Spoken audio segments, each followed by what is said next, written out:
Ladies and gentlemen, this is your host, Kaivan. Today I have the privilege and honor to have Ronny Sage, who's the CEO of ShoppingGives, here for an exclusive interview.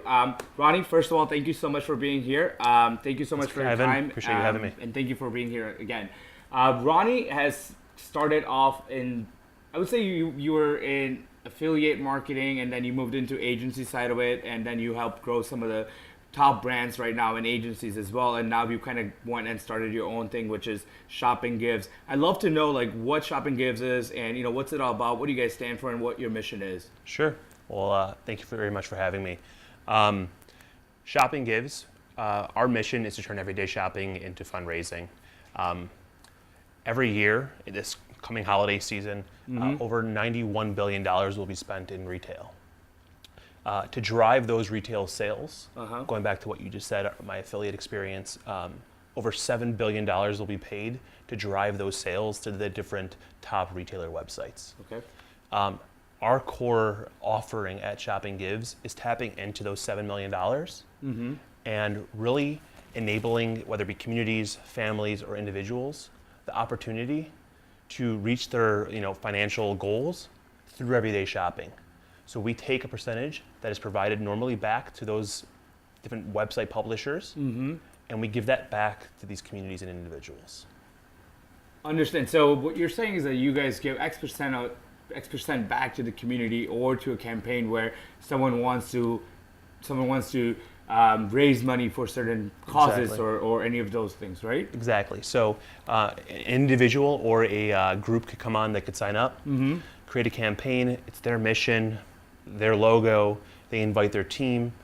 We call them earners, somebody who's helping raise money for their organization. Got it. They would be able to enable direct donations. So by consolidating that fundraising experience, we're also enabling the group or the individual to accept direct donations. And then we connect them with over 750 of the top retailers who provide up to 40% back on every purchase. And then we give them, it's pretty amazing. So, and then we give them an entire dashboard and suite of marketing materials and really enable them to succeed in their campaign goals. And then we have some really cool technology where we're able to actually get increases in commission that normally are not possible. And when I say commission, I'm bringing that back to that percentage going back to the retailer. We're able to get increases because we're enabling the retailers to have tax deductible donations on those purchases, so micro donations. Got it. Yeah. Understand that. So, I kind of was looking up some of your information, some of the things you've done, and the transition. I love to understand that part of it, right? Because I understand you came from an affiliate side of it, then you were at Rise Interactive, and also at Rise, right? And how did this all come about? And like, what made you really want to start ShoppingGives? Like, is there a personal story behind it, or you saw a great opportunity in the market? Yeah, that's a great question. So what's funny is I'm going to kind of this mantra I have of the path least expected can have an outcome that you thought was impossible. And I actually started my career, or I went to college for classical guitar and then music business. And Wait, you went to school for music? I went to school for music business, studied classical guitar my first year, and then transferred and went to just study music business and got a BA in music business. And I can't to this day write a lick of code, but somehow found myself kind of surrounded and ingrained in technical communities and technical teams and really leading it. And I think there's a strong connection between having the creative aspect of my career ties back to that creativity I learned in college, and kind of in that forging for yourself community of music business and kind of the cutthroat aspect of it. I was able to kind of carve out and figure out where I fit and figure out how to network and build my own kind of build your own adventure kind of thing. So right out of school, I went and worked for one of the top publishing websites. Really learned the affiliate industry and understood this is pre-social. So this is before the Instagrams, before the Twitter was large. I was, there when Twitter came out. LinkedIn wasn't a thing yet. Facebook didn't have any paid advertising. we were figuring out how to monetize the Facebook page based on followers, and that's really what I led. And then I was part of the team that led the UK initiatives. From there, I went into consulting, trying to figure out what to do. And I left there, and I knew I wanted to stay in this industry. I was discouraged by what I thought to be non-competes and things that were big and scary letters to me.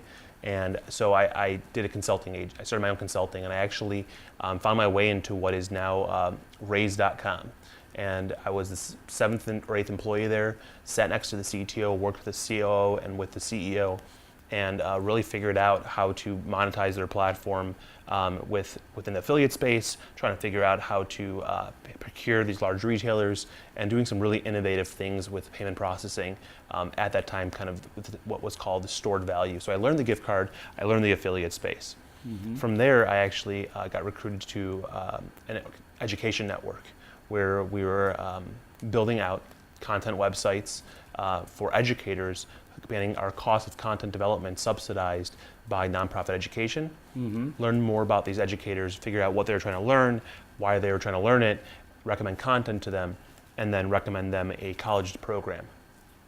During my time there, I was having these conversations with educators, looking at the market, and with all this brought together, left this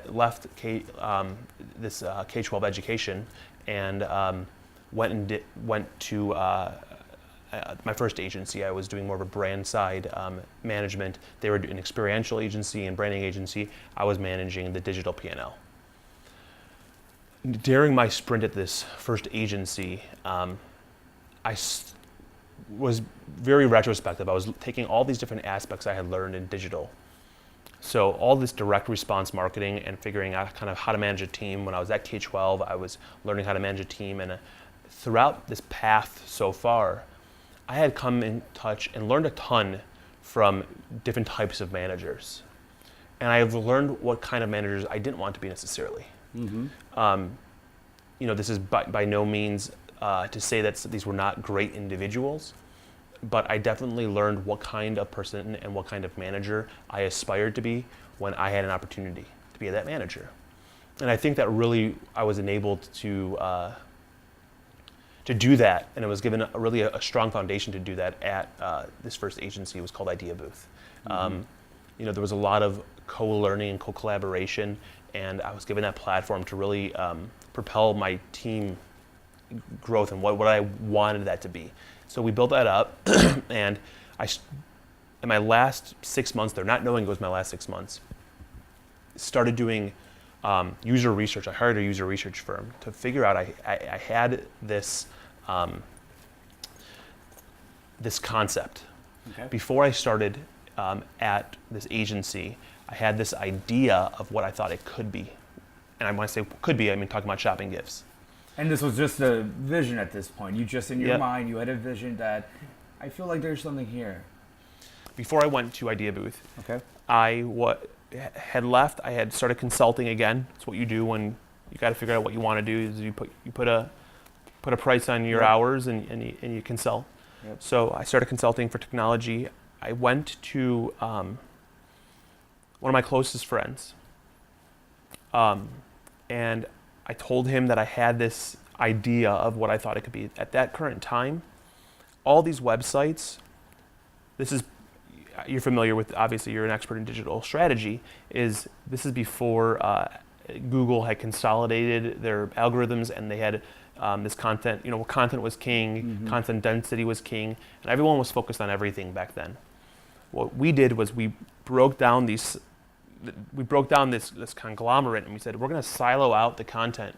And we created our parent organization, and we bought all these hyper niche websites. Okay. And so we had pet care bargains and outdoor deals and all these different niche websites. Yeah. Well, we launched, we built the technology to service ourselves, and it was very, very basic and simple. We had affiliates coming in. We would tell the affiliates where to put the content out to, mm-hmm. and we would make a percentage of every sale. Customer acquisition is difficult, as you know. Correct. It's expensive. Yeah. And when Google decides to change an algorithm, it makes it way more difficult for everybody else to figure out how they changed it. Mm-hmm. So we were playing catch up. our acquisition costs were out, Wages. and out costing our acquisition fees. And so of course, what you do next is you go get a full-time position, and that's how I actually ended up at Idea Booth. So I had that core technology, and then at my last 6 months, I said, what can I do with this that will apply, and where I could go get a large amount of customers, and I could go get a group of people and solve a problem. Having this experience, with this education, seeing this gift card opportunity, and then seeing a very clear, conscious decision being changed in the way consumers are buying. Mm-hmm. And that decision was, where are things being made? Where is it going back to? Mm-hmm. Right? So conscious purchasing. This concept of conscious purchasing was starting to really, there was, Kickstarter was just about, it was out for a few years. There was really, there was, of course, Tom. So there's all these one-off models where you could buy something and it goes back to somebody else. Mm-hmm. But there wasn't consolidation of this, where somebody had a clear source of being able to buy and give back. But there was, obviously, if we look at fast forward and have some foresight into where I am today, if a brand is not doing impact or cause e-commerce, they're literally behind a year now. So with foresight into this, very conscious change in marketing, and based on this research, we thought we had something with going and acquiring an organization, having them come on, bring their constituents on, and then having them distribute the content organically to their networks. And when they would buy, a percentage of that would go back. And that's really where we rooted this in. We went and did this, what would before design thinking was a term. We did design thinking with a really great group of gentlemen here in the Chicago area. And I ended up, fast forward, getting engaged and married, and was right before I was married, got recruited by Rise Interactive, as you mentioned. And before going in there, I had, again, foresight into knowing that I was going to do this. And so I ensured that I had protection around what I was working on legally. Mm-hmm. So made sure of that before I went in there. And over my my tenure at Rise, which ended up being amazing, and I'll tell you why, is that I built this organization while I was there, and that was really bootstrapped by myself and my CFO. We funded this thing, Mm-hmm. and we got screwed by developers. If you're watching out there, I still got you. But for real, it's a common story of being screwed by developers, and I said at that moment, I'm going to do this, and I'm going to do this my way with my team, and we're going to develop something organically that's ours. And from that moment forward, we're going to develop something that is bigger than ourselves and bigger than each individual and their son. And that is how we moved forward as an organization, is that anybody who comes onto the organization was going to work for equity, for percentage of equity based on a multiplier of their salary, what they would be hourly. And they're all going to work, and transparently, I'm going to tell them when they're coming on full time. And they're going to know exactly the order that I'm going to be able to afford them. And I couldn't afford them for a long time. So for a year, just about over a year, everyone worked for free. And everyone had a vested interest in this platform. And the team ended up growing to just about 10 people in a year and a half. Wow. Of completely organic, just full-hearted individuals who are giving it their all. And my last, 6 months at Rise, I didn't know that I was going to have an exit, but I knew that I had to start planning for an exit. I saw my team ramping up. I saw the technology getting to a place of stability where I was going to be able to take it to market, and I was focusing on preparation. What I was learning while I was at this age at Rise was you're around the best and brightest individuals, Mm-hmm. the smartest analysts, the smartest analytics experts, the smartest direct response marketers. So I was surrounding myself with the best and brightest. that was building kind of this foundation that I was going to be able to use in my next ventures, and when I was applying what I was learning to ShoppingGives, and whether it be from a management perspective or from direct response, from analytics or from development, it was just it was like they were like the water to my soil. It's a cheesy analogy, but Yeah. it was honest. Like I was able to really grow into what we became, and then financially it became stable enough where I was able to really start thinking about what kind of risk I was willing to take in order to do this project. And that leads me, I told you I was going to come back to this, but the idea of honesty and preparation, or preparation and honesty, I always say, is that prepare for the worst possible outcome, prepare for the best possible outcome, but always be honest during those preparations. And that outcome and that preparation, that preparation and that honesty led to an outcome that was the most favorable for me when I was leaving Rise, and them working with me to really put myself in a position to take this company, go full time, have 7 full-time employees, open up an office, and be where we are. Fast forward 3 months after leaving, be here today. Not to mention having a 3-month-old when I leave this organ. I have a brand new, infant, 6-month-old today. Not literally today, but he's 6 months old right now. And 3 months ago, I was like, my wife's out of work. She's on maternity leave still, and I'm about to go no income as well until the foreseeable future where I can make this profitable. And Wait, I have to stop you there for a second. sure. So I was talking a lot. No, I want to know, like, how's that's scary shit. Like, you got no income coming in. Your wife is on maternity leave, and you're chasing your dream, right? You're chasing this and building this. How did that feel? Like, I mean, a lot of people can't even say, I want to do this, but here you are, like, going completely after your dream and chasing it. Like, I'd love to know, like, how you felt. You don't realize it when you are. I'm going to take off my jacket. Sorry.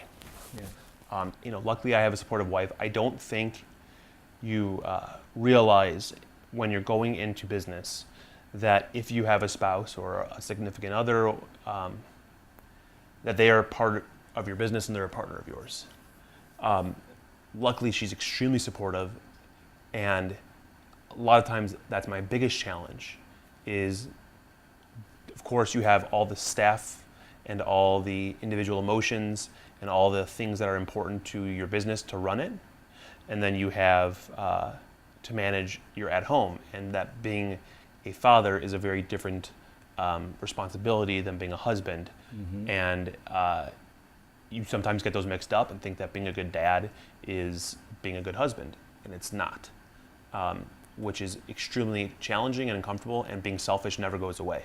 It's very hard to not be selfish, and that becomes way more complex when you have a child, and I'm still selfish, and I'm like, hey, I'm getting up and going to the gym at 6:30 in the morning, and then I want to be at the office, and then I have my meetings, and I'll see you at 8 o'clock, and you're like, wait, a month later, I haven't seen my kid in a month, basically, except on the weekends, and you're still working on the weekends. So it's probably one of the most challenging parts of doing this right now is that you look at, it's a joke, but you look at all these successful individuals who might be, and I by no means am classifying all successful entrepreneurs as older individuals, but you look at a lot of single individuals and why they're single and why they decided not to, engage is because they are married to their projects. And when you have no other distractions, it's obviously way easier. And by no means am I using distraction in a derogatory fashion. I'm saying you don't have to wait. You don't have to decide how to divide your time. I think also when we were hearing your story, how, first of all, like, it's fascinating for me is that a musician, degree in music business, and a musician is now, taking steps to get where you are today. I think first of all, I think that's a very fascinating story, and a lot of people, I would say would be okay with just living the template life and just living 9 to 5, but you're literally trying to do what you have passion for and also be a good husband and good dad as well. And it's challenging, and everybody gets that as well. But what what's one of the things that I really wanted to ask you was, what's one thing that has like led you to where you are today, right? Like, I understand all the skill sets that you have acquired from working in different organization, but like, why is Shopping Gives is so important to you? I don't know if it's me proving it to myself or proving it to other people.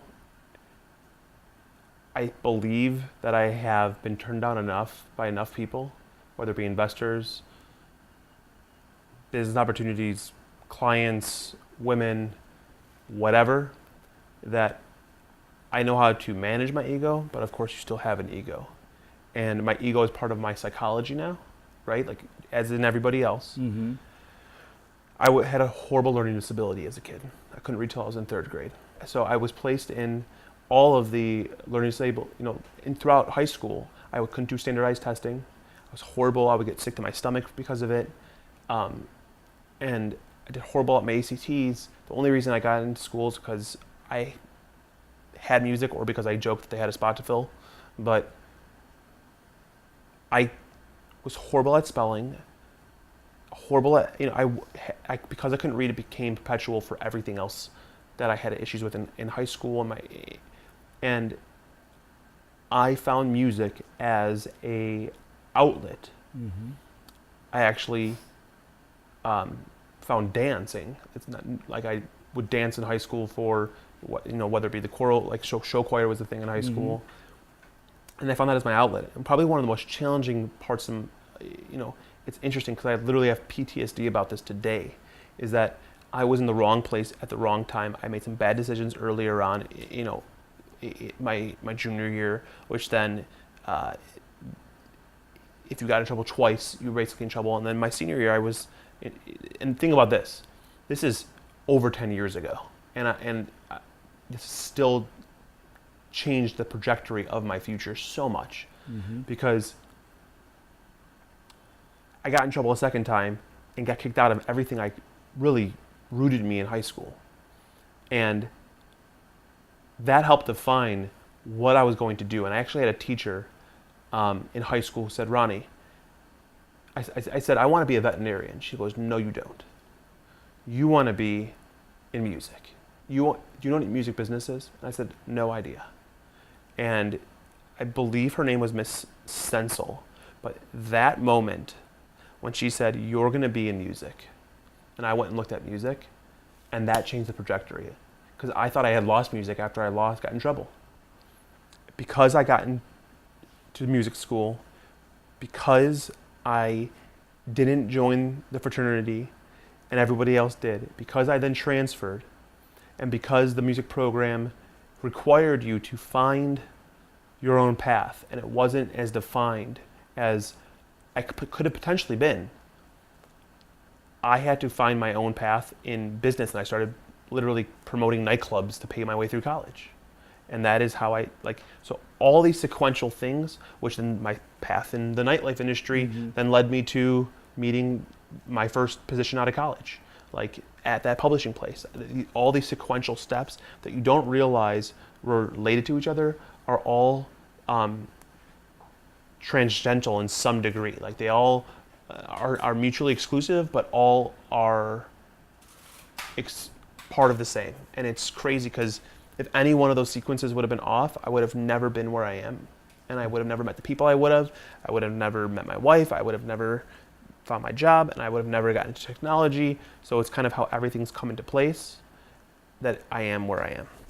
Based on what we were talking about, it seems like you really do love taking risk, and you really love to understand exactly like what type of risk you're taking, right? Theoretical risk, right? Yeah. Understanding it. Something I learned from one of my bosses. He always say theoretical risk. What's the risk that you're understanding the risk that you're going to take before you take it, and mitigating that risk before you do it. Why do people stay in their comfort zone and just literally, just live the life by the template that's there? The 9 to 5 and the weekend going out and just partying. look at your story. I mean, you shared a little bit with about you to before this, and kind of it's unbelievable, obviously, what you've done, and it's never enough for people like us. When I say people like us, it means people who are never fulfilled with what's on their plate. There's always something else. You're never, if you're only doing one task or one job or one thing, you'll never be fulfilled. But I'll tell you, when you find the one thing that you care about, that means, like, when you find that one thing, that's how you know you're being fulfilled. Mm-hmm. So I always had my side job. I always had my something else. And finally, I'm at the point where I feel fulfilled enough where I don't have to have a side gig, or I don't have to have a side hustle. And I think if you ask any entrepreneur, successful or unsuccessful, and those definitions of success, I think, are very ambiguous and defined by the entrepreneur themselves. 100%. Because money is not the definition of success for an entrepreneur. I'll tell you, I feel more successful now than I did 7 or 8 months ago, even though I'm financially less successful right now. Mm-hmm. Because I get to have more time to myself, I get to make my own schedule, all those good things that come with what I'm doing today. The definition of these individuals is, I think, being willing to address the unknown. And I maybe there's a motif throughout their life that if we looked at the data of who these people are and what kind of personalities they are, maybe there's some correlation. But I think that just like anything else in life, there's a mixture of nature and nurture that position you to where you are. You know, my mother and father worked very hard. Mm-hmm. I think my grandfather played a large part in who I am. But so that's from obviously the nurture perspective. Mm-hmm. That's the nurture perspective, yeah. Yeah. The nature perspective, yeah. Anytime I ask this question, and it's usually the same answer, because of the way our lives are and the way we live as entrepreneurs. Is every day is a journey, right? And what we love what we do, right? We love what we do. So what I usually ask is what do you like to do for fun? But I think instead of that, I want to know, like, how do you spend your time nowadays, right? Since you're an entrepreneur and like you have your own company, you have a team. Like, what do you do to, get away, or how do you relax? Interesting. I don't think I've done it. I don't think I have relaxed in the last, few months. Maybe I'll get away with my wife for a weekend vacation. What I love to do is get up earlier, wake up with my son, spend an hour in the morning if I can with him. That's probably one of the most enjoyable parts of the day. And in a different way. Yeah. If I can get to the gym, I'll try sitting. Like, my peace of mind for the day will be going in the sauna and counting back from 120, and every time I get distracted, restarting. And it's like it takes about 20 minutes to do, but I'll get through it, even though it's 2 minutes of unconsecutive non-distraction. It is extremely hard to do. So I'll count back over and over again until I could do a full 120 with only keeping consciousness on the numbers.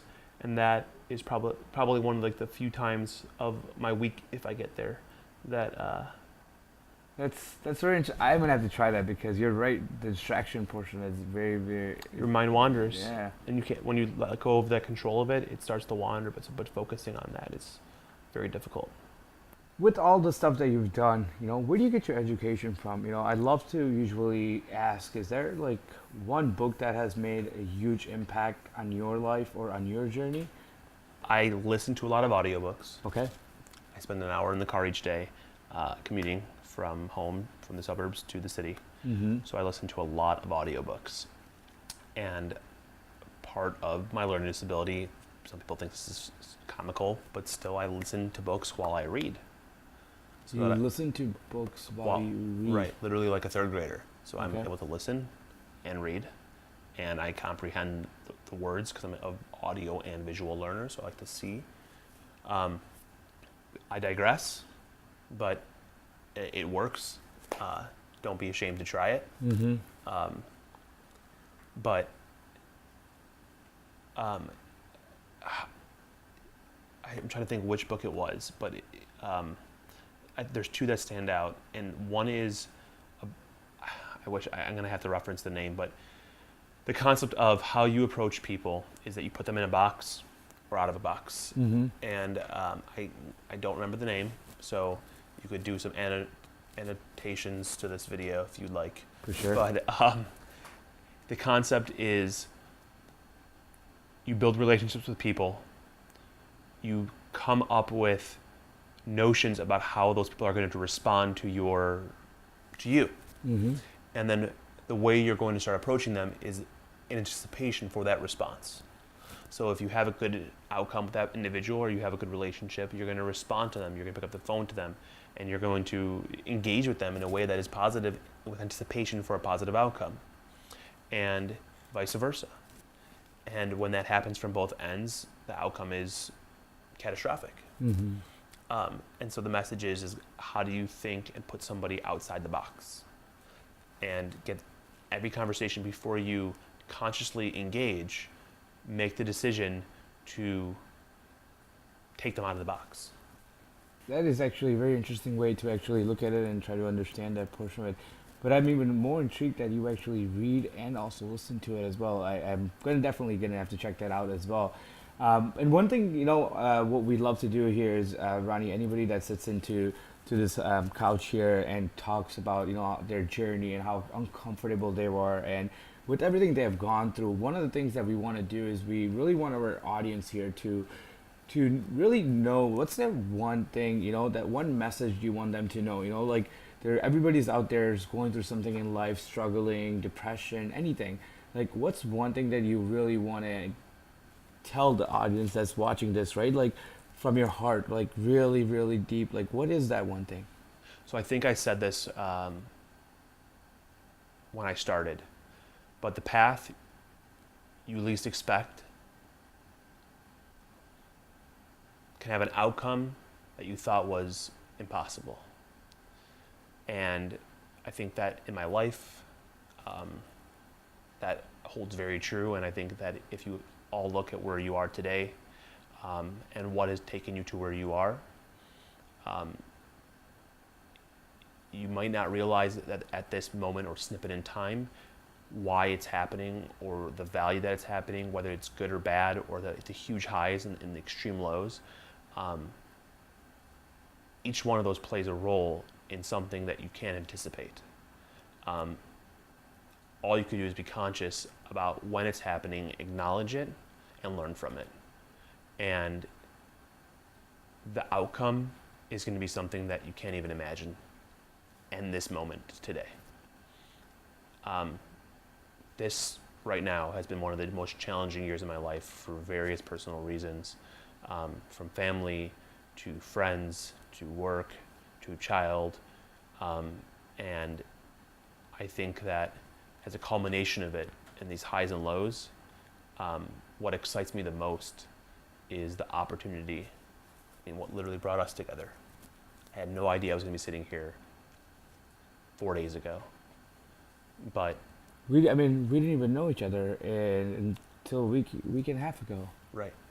So, what exactly? I mean, it's a perfect prime example, and I can't wait to see what I have no idea and what might be impossible and what you think is impossible, and that your impossible becomes my reality and our reality. And that's what I think is exciting, and I think each of you should just look at that and stop and recognize and be proud of the moment you're in, recognize it, acknowledge it, and move forward and just attack the next moment. That's it. Ronny, thank you so much for being on the show. There's one thing that, we do is you're leaving a mark on this world by what you're doing, and you already have. Like, you're building something amazing. You're going to be changing lives. You're going to be helping non-for-profits, and I would love for you to leave a mark on my wall, and do the honor, please. Snap. All right. All right.